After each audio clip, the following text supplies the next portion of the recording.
Well, to talk to us a little bit more about this is the CEO of the South African International Maritime Institute, Odwa Mtati. Thanks so much indeed for joining us and welcome to the program. Thanks, Peter. Thanks for the invitation. All right, so today's a big day, world oceans around the world. For you and what you're doing at the Institute, what's important to you? What have you been focusing on today?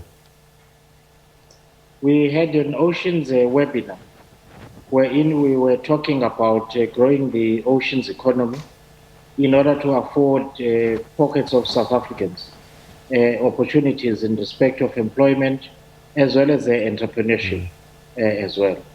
So we recognize the need to balance the health of the ocean by working through conservation, but also, to promote economic development to support society. I remember years ago, President Zuma was pushing the whole blue economy and this maritime sector and oceans economy. And I just wonder how much progress we've made, because this is not a new initiative. This is not a new imperative, I would say. Since 2014, when the South African government launched Operation Phakisa, there's quite a lot that has been achieved. However, that does not by itself mean that we do not need to do more, because the South African economy by itself is sluggish, and therefore we need to redouble our efforts to make sure that some sectors like the maritime economy, the maritime sector plays its role as a contributor to the growth of the South African economy. And I guess one of the biggest challenges is to develop an economy that's sustainable at the same time. It's critical. That's why we engage in various sorts of activities. Parts of it is maritime awareness. We are of the view that from a schooling age and even with out of school youth, it is important that people have got an awareness of the potential of the ocean to contribute to their livelihood. So we are of the view that the society should embrace the coast, the oceans, as well as rivers as an important component of their daily lives. I've had conversations with various environmentalists and people who care about the ocean, and there's always been a vulnerability for Africa's coastlines. International trawlers with malpractices in terms of fishing we found it difficult to police sometimes. How safe are our coastlines from depletion of fish stock and abuse by foreign entities? I think, Peter, the issue that you have raised speaks to a number of issues. One, it's the government role in the promotion of good policies to make sure that the economic zone is well protected. The second one, obviously, is active policing. We know that some vessels venture into the economic zone for illegal activities, and we all know that they've developed strategies to evade capture. So what it requires from South Africa and the South African government, as well as the rest of the continent, is that level of awareness and to be able to look at new strategies to counter piracy and all other illegal activities that other people from the rest of the world engage in around the African coast. You talked about education as being a critical part of the process and the work.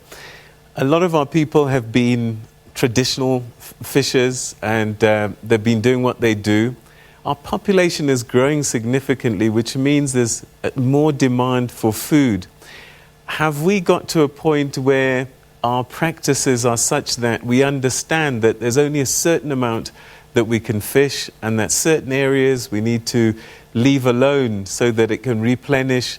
Or are people just going out and doing what they need to do to survive?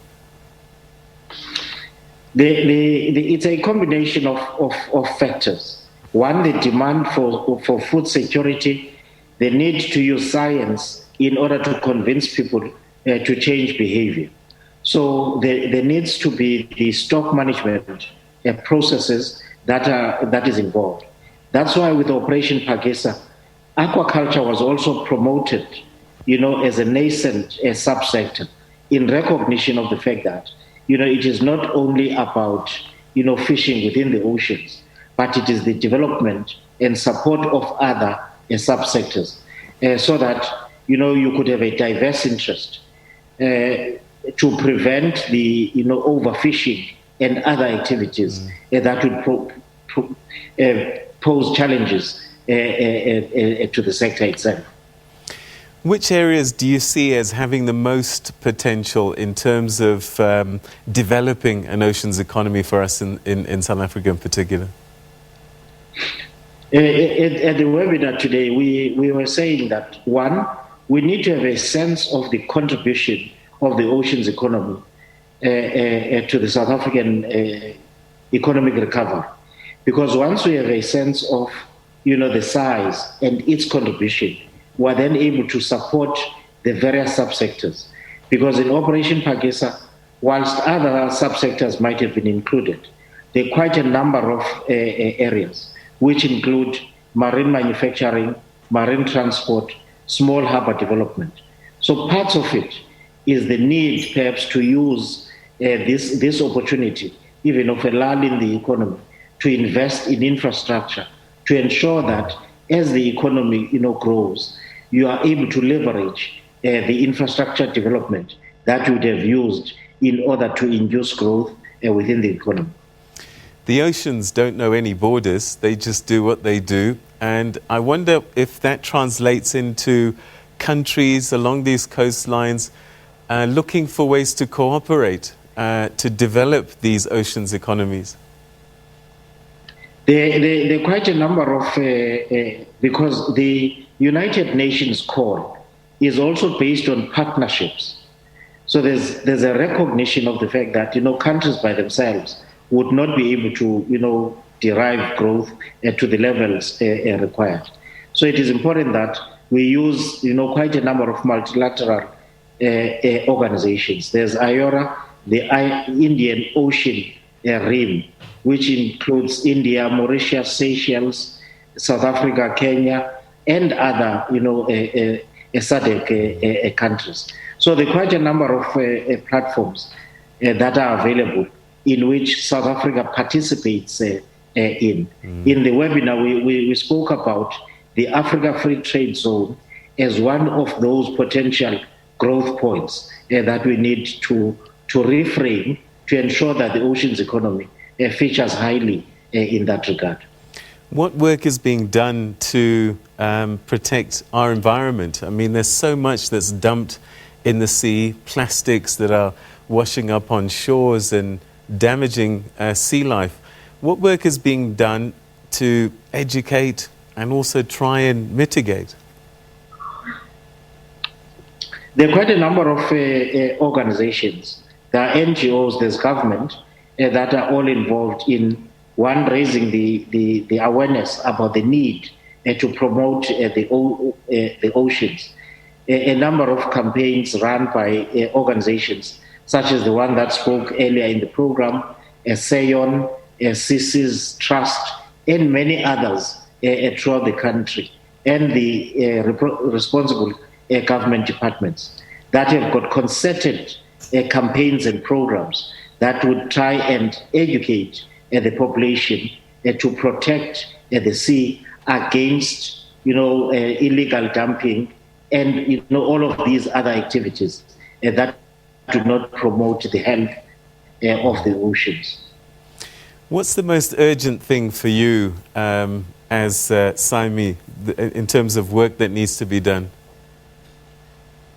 It's a fair balance, Peter, because one is the preservation of the ocean, for its own purposes, but for the health and the lifestyle of society. But as we do that, it is important that we engage meaningfully, that we grow the maritime economy, to ensure that it contributes to the growth and the recovery of the South African economy.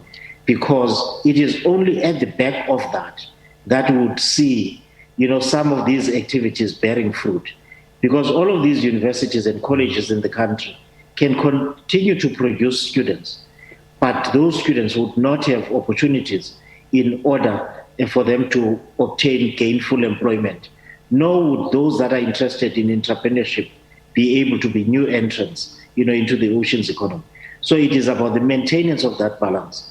But for us at the moment, it is about the continued advocacy for a focus on the oceans economy and whatever plans that may come about in order to ensure that the sector does indeed grow.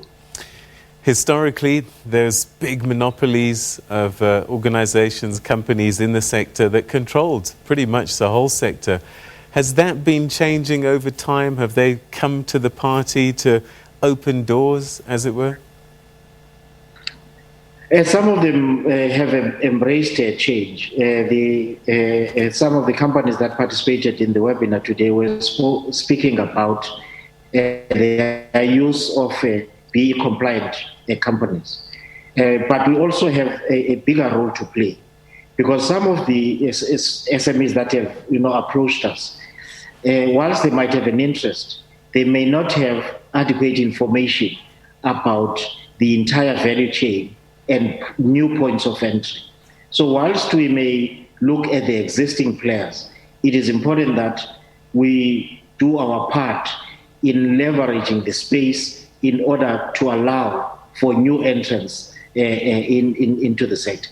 So there are quite a number of programs. We know of the DTIC, the Department of Trade and Industry and Competition, and its efforts through the CSIR that support SME development through various means. Mr. Mtati, we're going to have to leave it there. Thank you so much indeed for joining us. I think we should have these conversations more often so that the word oceans economy becomes commonplace and that people start to find their paths towards that sector. Thank you so much indeed for joining us. Thanks very much, Peter, and we agree with you. Any opportunity to make sure that people play their part in understanding and contributing to the growth of the sector. Thanks for the opportunity. Thank you very much indeed. All right, so that's the oceans economy, and this year's theme is our oceans, lives and livelihoods, because so many of us depend on what comes out of our oceans. And also, 70% of the planet is water, isn't it? And one factor that I didn't know is that 50% of our oxygen is generated by those oceans. So we really need to take care of them. We take a break. Stay with us.